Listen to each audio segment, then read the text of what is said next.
ইচ্ছা করলে জোর করে নিয়ে চলে গেছে, যাকে ইচ্ছা করছে কাউন্সিলর বানিয়েছে, যাকে ইচ্ছা করছে মেয়র তৈরি করছে, এগুলা করছে। এগুলা বলা এই বারবার বলতে বিরক্ত মনে হয় যে হলো সারা বাংলাদেশের মানুষ জানে যে বাংলাদেশের নির্বাচনগুলো কি হয়েছে। তো আমি যেহেতু মেয়র প্রার্থী আগামী নাটোর পৌরসভা নির্বাচনে, আমার যে সমস্ত অসমাপ্ত কাজ আছে কাউকে দোষারোপ না করে যে সমস্ত কাজগুলা বাদ আছে এই কাজগুলা আমি করতে চাই।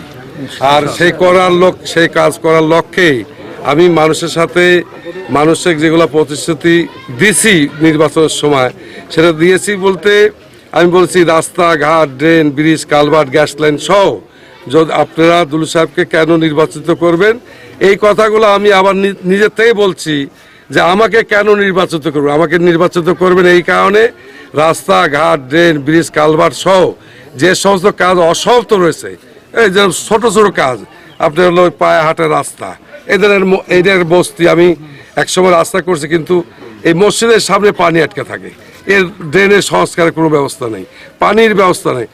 এই রাস্তাগুলো আমার হাতে থেকে করা, এইগুলো সব আমার হাতে করা। তো যাই হোক, যে সমস্ত কাজগুলা অসমাপ্ত রয়েছে এই কাজগুলো আমি করতে চাই।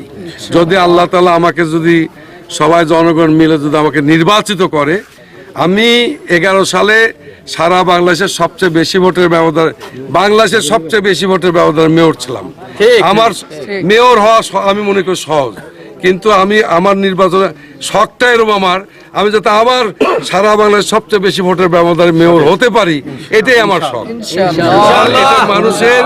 মানুষের যেগুলা প্রতিশ্রুতি দিয়েছি এই কাজগুলো করা সহজ। আমাদের নাটোর শহরে প্রকাশ্যে বলছি, নাটোর শহরে একটা প্রজেক্ট পাস হয়েছে 300 কোটির উপরে, এই রাস্তাঘাট ড্রেনের। আরেকটা প্রজেক্ট নতুনভাবে আসছে, এটা সার্ভে চলছে, সেটা হলো কি আপনার হলো মার্কেট, কমিউনিটি সেন্টার, আপনার হলো টয়লেট, এসব সমস্ত মিলে 250 কোটি একটা প্রজেক্ট। ওই ভদ্রলোক আমাদের সাথে আমরা যোগাযোগ করছি, দুলু সাহেব ইতিমধ্যে ওনার সাথে কথা বলছে, আমিও তার সাথে